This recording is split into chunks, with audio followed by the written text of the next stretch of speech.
قدرم المدارنی سبیت ایران ما در هر یک جا امر معروف میکنیم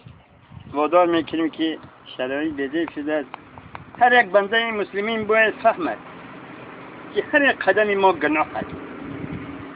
چون که میگویند جوانان زیایان آینده ملت است. اکثر زیایان حاضر در تاکید میکنیم که بچه های جون تپروس نکشه ناس نکشه اتمرد بشه بنگ بزن افیون بزن آنه گیر بزن ککینی مریخوان بزن تو نامرد هستی به من ناس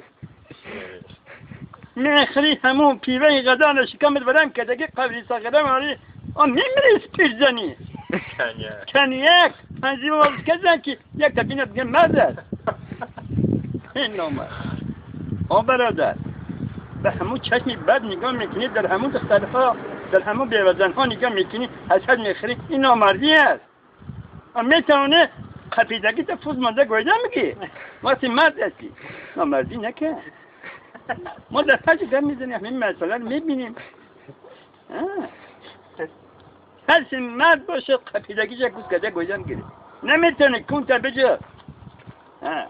با همین برادر عبری معرفی خانزینه ما با خنسید کسی که یگان عرض شکایت دارن همه به عرض زیرین نال خودی سیاد که دنگ زنید با ما در تماس باشه